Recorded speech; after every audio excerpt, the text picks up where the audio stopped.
नमस्कार दोस्तों, जय माता दी, जय माता लक्ष्मी। मेरे प्यारे सभी दर्शकों, आज की इस वीडियो में मैं बात करूंगा कि कनेर के फूल से वशीकरण कैसे करते हैं।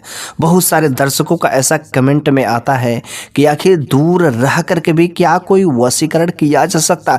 तो बिल्कुल हाँ, आपने सही सुना हो, दूर रह करके भी आज की इस वीडियो में जो मैं उपाय बताऊंगा बिल्कुल आप सही तरीके से वशीकरण कर सकते हैं। वशीकरण में अधिकतर कुछ खिलाना होता है, पिलाना होता है और पास में रहना जरूरी होता है। लेकिन ये जो कनेर के फूल वाला जो वशीकरण है, बिल्कुल आपको खिलाना पिलाना कुछ ही नहीं है। वैसे वशीकरण के तो कई सारे उपाय होते हैं, आखड़ी के होते हैं, चिरचिटा के होते हैं, इलायची के होते हैं, ऐसे कई सारे उपाय होते हैं। लेकिन इन सब उपाय में कुछ ना कुछ तो खिलाना ही होता है। लेकिन बिल्कुल आप यदि ऐसा वैसा नहीं करना चाहते तो आप जो वशीकरण एक कनेर का फूल वाला आपके लिए बहुत ही फायदेमंद रहेगा। लेकिन इससे पहले हम लोग जानते हैं कि आखिर वशीकरण किसके किसके साथ कर सकते हैं, कब करना चाहिए। सबसे पहला नंबर की बात है कि वशीकरण कभी भी करें तो किसी के साथ कोई जबरदस्ती नहीं करनी चाहिए। वहां पर जो है कोई जबरदस्ती व्यवहार वाला बातें नहीं होना चाहिए। किसी के दूसरे की हानि के लिए, क्षति के लिए बिल्कुल ही नहीं करे, बल्कि इसका आपको उल्टा प्रभाव दिखाई देना शुरू हो जाता है। तो वशीकरण करे तो करे काम। सबसे पहला नंबर की बात है कि जहां पर जो पति पत्नी के बीच में लड़ाई झगड़ा होते हैं, परिवार जो टूटने की नौबत आ जाती है, कोर्ट कचहरी का चक्कर काटने शुरू हो जाते हैं, बच्चे बुजुर्ग माँ बाप परेशान हो जाते हैं। ऐसी स्थिति में जब परिवार जो बिल्कुल टूटने की नौबत आ जाती तो हर पत्नी को या पति को या सास चाहे तो यह इस उपाय को कर सकते हैं। और इस उपाय को करने से परिवार जो बिल्कुल ही टूटने से बच जाता है। दूसरा नंबर का जो उपाय है, कुछ लोग ऐसा कहते हैं कि हमारी प्रेमिका हमसे रूठ गई है या प्रेमिका कहती कि वह मुझसे प्रेम नहीं करता और हम उसको वशीकरण करना चाहते हैं। बिल्कुल ही उनके लिए भी यह उपाय हो सकता है, कर सकते हैं। लेकिन वास्तव में देखा जाए तो वह प्रेम है ही नहीं। ऐसा कौन सा प्रेम जिससे जबरदस्ती करने की जरूरत होती है, जिसके लिए उपाय करना पड़ रहा है? ये तो बिल्कुल वास्तव में देखा जाए तो वह तो रिश्ता है ही नहीं।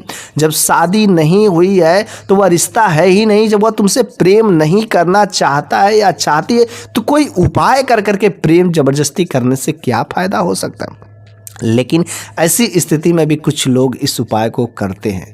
तीसरा नंबर का, आप जब व्यापार करते हैं, जब व्यापार में आपका पार्टनर आपके साथ धोखा देने लगता है, उस स्थिति में भी आप जो अपने पार्टनर के साथ जो है ये वशीकरण वाला उपाय बिल्कुल ही खुले दिल से कर सकते हैं। या आप किसी ऑफिस में काम करते हैं, कहीं पर जॉब करते हैं, कहीं पर नौकरी करते हैं, लेकिन आपका जो जॉब है, आपका ऑफिस में जो काम कर रहे हैं, आपका नौकरी जब खतरे की स्थिति में पड़ आती है, आपका बॉस जो है, आपका मालिक जो है आपको निकालना चाहता है, आपको बिल्कुल देखना तक नहीं चाहता, तो ऐसी स्थिति में आप जो अपने मालिक के साथ में, अपने बॉस के साथ में यह वशीकरण वाला जबरदस्त उपाय बिल्कुल ही कर सकते हैं। उस स्थिति में ये करना बहुत ही लाभकारी होता है और उचित भी होता है। तो आखिर एक कनेर के पुष्प वाला वशीकरण करना है तो करना कैसे? तो चलिए हम लोग बात कर ही लेते हैं कैसे करना है। भली बात, सबसे पहले मैं आप लोगों से बात करना चाहता हूँ कि जो कनेर का पुष्प होता है यह 3 रंग का होता है। एक पीला रंग का होता है, एक सफ़ेद रंग का होता है और एक जो ऑरेंज कलर का हल्का सा रेड में होता है। तो 3 रंग के ये देसी कनेर होते हैं। और इसके सिवाय यदि देखा जाए तो सारे के सारे कनेर जो हाइब्रिड में आते हैं। तो मैं हाइब्रिड वाले की बात नहीं करता हूँ, आपको देसी कनेर ही लेकर के आना। यदि आपको ऑरेंज वाला यदि कनेर का पुष्प मिल जाता है तो थोड़ा ठीक होता है, लेकिन आपको देसी कनेर में से कोई भी कनेर मिल जाता है तो आप उसमें से कोई भी कनेर का ला करके आप जो है इसको उपाय कर सकते हैं। और मात्र एक पुष्प की जरूरत है, ठीक है। 3 रंग वाले पुष्प होते हैं लेकिन एक बस पुष्प लगाना है। और बेहतर जो यही होता है कि आपको देसी मिल जाए तो वही हो। लेकिन आप जो जबरदस्ती किसी उल्टा किसी के अहित के लिए आपको इस उपाय को बिल्कुल नहीं करना है, क्योंकि इस काम को करने से उल्टा प्रभाव भी आपके जीवन में नकारात्मकता भी आ सकते हैं। यह जो उपाय कब करना है, आप जो इस कनेर के पुष्प वाला जो वशीकरण वाला उपाय है आप जो रविवार के दिन कर सकते हैं। रविवार के दिन रवि पुष्प नक्षत्र में यह इस उपाय को किया जाता है। या आप जो नवरात्रि में भी जब शुरुआत होती है तो नवरात्रि से ही आप इस कार्य को करना शुरू कर सकते हैं। ठीक है। तो सबसे पहले आपको क्या करना है, रविवार के दिन जब रवि पुष्प नक्षत्र जिस समय लगने वाला होता उसी दिन इस उपाय को करना है। तो उस दिन आपको क्या करना है, सुबह ब्रह्म मुहूर्त में ही उठ करके एक कनेर का पुष्प सावधानी से तोड़ करके लाना है। लेकिन जब आप इसे तोड़े तो पूर्णतः शुद्ध रहे, मतलब महिला रहे तो वह राजस्वला धर्म में नहीं रहे, आपके घर पर किसी प्रकार की अशुद्धता नहीं रहे, कोई छूत छूत नहीं रहे। ऐसी स्थिति में आपको सुबह जाकर के उस कनेर के पुष्प को तोड़ करके लाना है और फिर से जो है आपको सुबह जो है स्नान ध्यान अच्छे से कर करके नहा धो करके शुद्ध होकर के सात्विक वाला यह उपाय है। ठीक है, ऐसा नहीं कि आप जो शाम के समय में तामसिक भोजन मीट मछली मांस खाए हैं और सुबह इस उपाय को करते हैं। और जब आप इस पुष्प को लाना है तो खुद ही लाना है, ना कि किसी दूसरे के द्वारा तोड़ा गया किसी दूसरे से मंगवाना नहीं, ऐसा काम बिल्कुल ही नहीं करना। उस पुष्प को अपने ही ला करके करना है। ठीक है, अब क्या करना है आपको, जब भली बात नहा धो करके आपको अपने घर के पूजा मंदिर में या आप भगवान विष्णु माता लक्ष्मी या घर के अगल बगल कोई भी मंदिर होता है आप वहाँ पर उस पुष्प को लेकर के चले जाएं। ठीक है, वहाँ पर जब आप उस पुष्प को लेकर के जाते हैं तो वहाँ पर आपको क्या ले जाना, थोड़ा सा उसमें केसर भी ले लेना है। आप चाहे तो थोड़ा सा उसमें रोरी भी मिला सकते हैं। ठीक है, और जब आप वहाँ पर ले जाते हैं तो अपने इष्ट देव भगवान विष्णु, हनुमान जी महाराज, गणपति या भोले बाबा जो भी हो इन लोगों का ध्यान करना है, क्योंकि ये जो पीला कनेर का पुष्प होता है भगवान विष्णु को अति प्रिय होता है, साथ ही साथ गणपति को भी और भोले बाबा को तो अति प्रिय होता है। इस वजह से पीला कनेर का पुष्प जो होता है वशीकरण के लिए बहुत ही कारगर होता है। तो आपको मन ही मन जो है इन देवताओं को स्तुति करना है और उनसे प्रार्थना करना है कि मैं इस कनेर के पुष्प का जिस भी उपाय के लिए, जिस भी काम के लिए मेरे अंदर जो कुछ भी मनोकामना है, आप जो है उन मनोकामनाओं को, उन इच्छाओं को पूरा करने में हमारी मदद करें। मैं आपसे प्रार्थना करता हूँ, विनती करता हूँ और इस आग्रह को लेकर के बार बार उनसे कहना है। आप जो है भगवान विष्णु के मंत्र को या ओम श्री गणपते नमः, ओम नमः शिवाय, कोई भी मंत्र को आप कम से कम एक माला का जाप भी कर सकते हैं। ठीक है, करने के बाद वो जो कनेर है उसमें अब जो सिद्धियाँ प्राप्त हो गई रहती है, उसमें दैवी शक्तियाँ प्रवेश कर गई रहती है, उसको घिसना है। ठीक ना, घिसने के बाद जो है एक पेस्ट बनेगा और उस पेस्ट में आपको थोड़ा सा केसर मिला देना है और उसमें आप चाहे तो थोड़ा सा रोरी मिला देते हैं।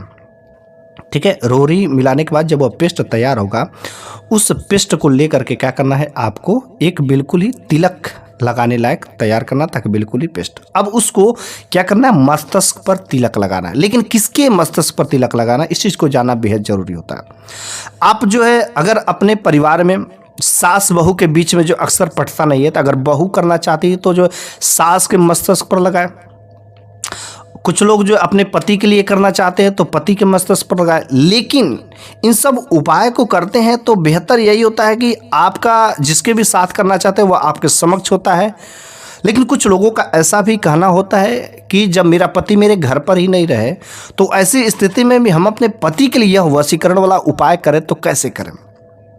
तो इस स्थिति में भी यह उपाय बिल्कुल ही कर सकते हैं। क्या करना है आपको, आपके पति का जो भी फोटो है एक अच्छी सी सुंदर सी साफ फोटो होनी चाहिए, जिसमें आंखें पूरी खुली हुई हो और ऐसा लगे कि हाँ वह जो है आपको देख रहा है।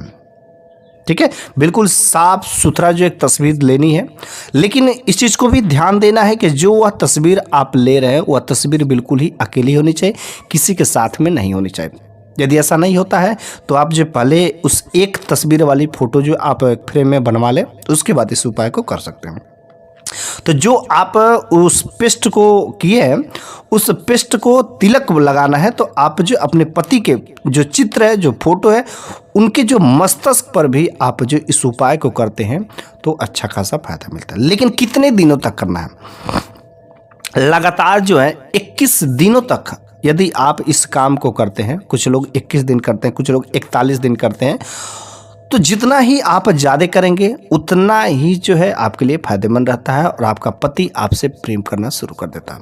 यदि आप अपने सास बहू के बीच में लड़ाई झगड़ा होता रहता है तो वहाँ पर भी जो अगर प्रेम स्थापित करना चाहते हैं तो वहाँ पर भी आप सास के साथ में कर सकते हैं या बहू के साथ में कर सकते हैं, अपने बेटे के साथ में कर सकते हैं, जिसके भी साथ यदि करना चाहे तो कर सकते हैं। 100% कारगर होता है। ठीक है, यह तिलक जो है बहुत ही असरदार होता है और इस काम को करने से परिवार में प्रेम बढ़ता है।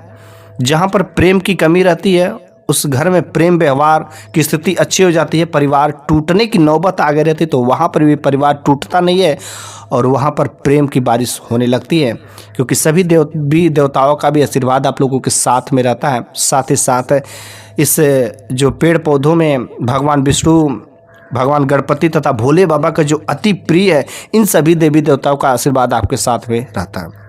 इसलिए यह कनेर का पुष्प वाला जो तिलक लगाने वाला उपाय है आप बिल्कुल ही कर सकते हैं, लेकिन कोशिश यही करना है कि जब आप तिलक लगाएं, यदि वह व्यक्ति घर पर होता है तो किसी न किसी तरीके से जो है आप उसके मस्तक पर लगाएं तो बेहतर रिस्पांस मिलता है। अब ऐसा नहीं कि हमेशा जो है आप फोटो पर ही, वो तो अनक्रिटिकल कंडीशन में कर सकते हैं, लेकिन बेहतर यही होगा कि यदि वो आपके घर पर है तो फेस टू फेस में यदि आप इस काम को करते हैं तो बहुत ही असरदार और जल्दी जो है कारक सिद्ध होता है। ठीक है, तो आज की इस वीडियो में मुझे पूरा विश्वास है कि जो कनेर का पुष्प वाला जो वशीकरण का उपाय है, बहुत सारे लोग जो का घर जो है ऐसी स्थिति में होगा तो वे लोग बिल्कुल ही कर सकते हैं अपने पति का प्यार पाने के लिए, अपने पत्नी के प्रेम पाने के लिए, क्योंकि ऐसे भी घर होते हैं कि जहाँ पर जो परिवार टूटने की नौबत आगे रहती है तो वे लोग बिल्कुल ही खुले विचार से अपने इष्ट देव का ध्यान करते हुए इन उपायों को कर सकते हैं। उनके साथ भगवान की कृपा लगेगी और भगवान की कृपा से उनके घर में प्रेम व्यवहार हमेशा बढ़ेगा।